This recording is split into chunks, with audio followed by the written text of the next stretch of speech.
Have you ever used the phrase, well, if I'm honest, or can I be honest with you? Well, I'm deleting that from my vocabulary because you should always be honest. Like, honesty literally is the best policy. And who you should be honest with the most or first is yourself. I'm going to be sharing today from my book, Bear. Yes, so excited that it's here and out for sale at NicoleNelson.com if you do not have your copy already. But today I'm going to share from the first section of the book, which is called Letting My Hair Down. So bare, if you do not know or are not familiar, is a metaphor for me laying myself bare before the world, literally, because the book is out now. And I'm sharing the metaphor of getting undressed. So getting naked before God and the world to help other people heal from childhood trauma. With that said, I would like to give a disclaimer first to share a trigger warning from the book so that because what I'm going to be sharing on this channel a lot throughout in my content may be triggering. So I want to obviously respect anybody else's emotions and experiences before I go off into our content for today and the future. To remain integral and authentic, I wanted to give a disclaimer to the branding that is me. My story is my brand, and that may come with some triggers. I know some of you have heard some portion of my story while others have not. There is as much, if not more, trauma as there is triumph in my story. So by all means, if reading and or hearing any portion of my book or other topics brings things up for you that you are still on your journey to healing, flip past those pages or close the book altogether or log off. I appreciate your purchase and your time with me. However, the most important thing to me is that you are safe, seen, and heard, and true to yourself first. Please take what you need and leave the rest for what you need on your journey to wholeness. I completely understand. I pray that you find your way back when the tender spot no longer triggers you. So, with that said, let's get into the topic. So the section is coming from is letting my hair down and the pinned up mental blocks from abuse and the stamina it took to push through. Now, I know everybody's not built the same. Mentally, emotionally, financially, physically, we are all different creatures and individuals, as it should be. The world would be very boring if we were not. But I just want to share a section from the book and how I overcame some of those things and getting through the mental blocks and what tools I may have used. And I'll ask you a question, and then in the comments, you can tell me the answers to that question. So first, I'm going to read the excerpt, which is called Faith Without Works is Dead. And if you are a Bible scholar or a Christian, or you read any versions of the Bible, I'm sure you've heard that multiple times. But let's get into it. We think the works are the things we must do to prove our faith. But today, God says the work is changing your mind around what he desires of you. The work is becoming anew. The unlearning of old mindsets and habits. Not your plans of what you think the world is to where you want to be, but to shift perspectives of how he is going to do what you have asked of him. Faith, by definition, biblical, is the substance of things hoped for, the evidence of things not seen. That's Hebrews 11:1, for those who would like to look it up. Now, when we really look at this scripture, how can something not yet seen be evidence at the same time? The work you're doing, renewing your mind, cleansing your heart to see his perfect plan for your life versus you striving for something he may not even want you to have, or worse, that will bring you destruction. It is only how we see a thing. It is also how we see ourselves that becomes most important. The faith, the evidence, is in the trust in yourself to become who God can use in the position he's called you to. Who do you have to become to walk out this assignment in this season? Overthinking limits our faith. I have been asking the question, is overthinking unbelief? If you're making things up before they happen, if at all, are you even consulting God, let alone trusting Him? Is your faith in His ability or your own? In these cases, the work is being worked up, not productive or purposeful.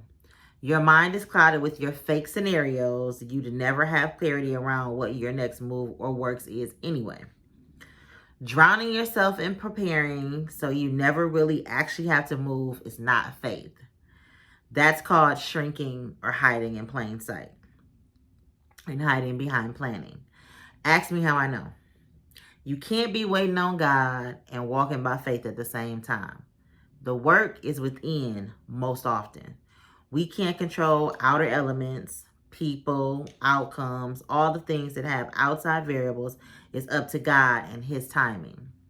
You are the only one who can control you. Get in the mirror and do that work. Your faith in Him will increase and shift the odds in more of your favor.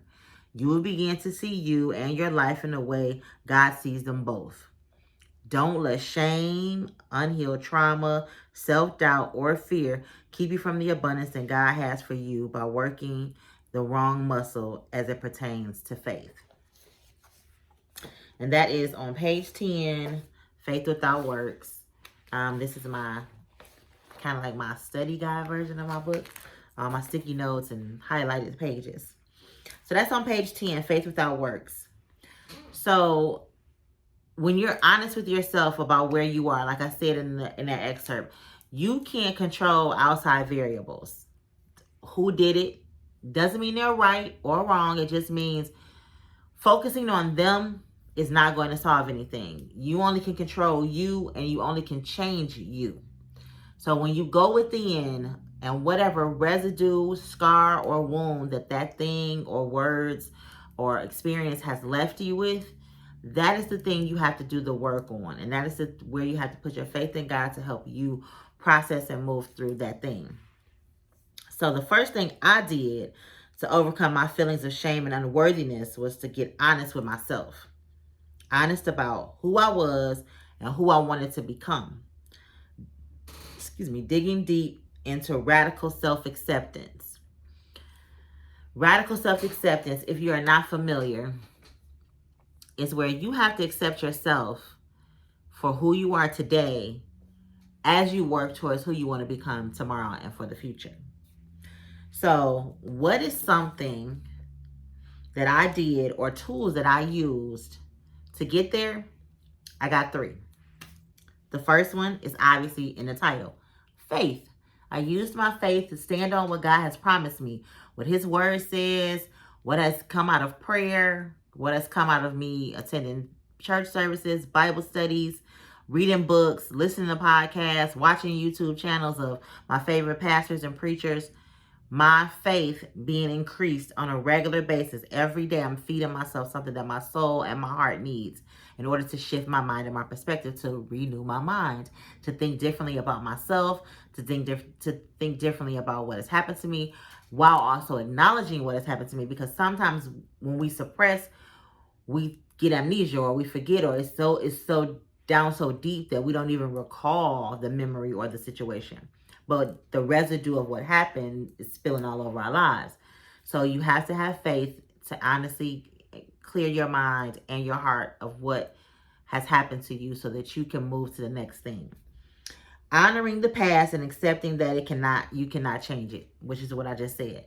You have to acknowledge that the trauma even happened. Some people suppress things so long that they pretend that it doesn't even exist. You have to acknowledge that it happened. You don't have to like it. You don't have to interact with the people anymore. You don't have to want to even discuss it with the physical person right away. But you do have to get in the mirror with yourself and say, this thing happened, but it's not who I am. It happened to me. It is not me. And then forgiveness of yourself and others. Because sometimes some of the things that we experience that is traumatic or triggering are things that we got ourselves into because once we were adults, we've made some poor choices. So forgiving yourself, even for believing that it was your fault, forgive yourself for that. Forgive the other person. Now, I'm saying it in this context, obviously, as somebody who has done a lot of work to heal over 30 years of childhood trauma. But forgiving the other person does not give them a free pass. It does not negate the fact of what they done was wrong. It does not negate the fact that they did it, whether they apologized or not. But you forgiving them frees you to now move forward in the direction that you want to go in to change your life. Cannot worry about what everybody else is doing, what they not doing, what they didn't do, the apology you never got. You have to focus on this right.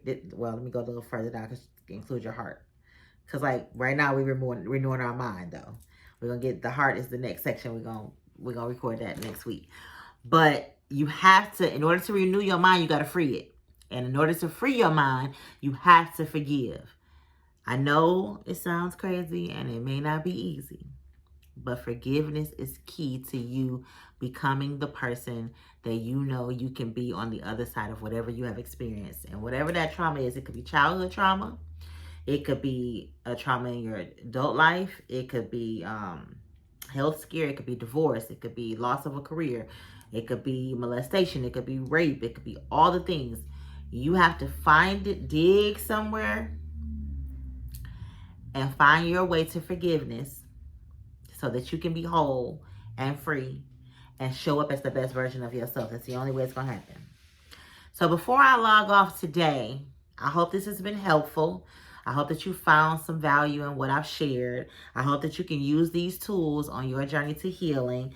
And I'm going to leave you with the question. The question is, what is something you need to be honest with yourself about? That's the question. So once you figure that out and you say, okay, I've been fluffing, I've been playing, I've been sleeping on myself with this. Did you have to take faith?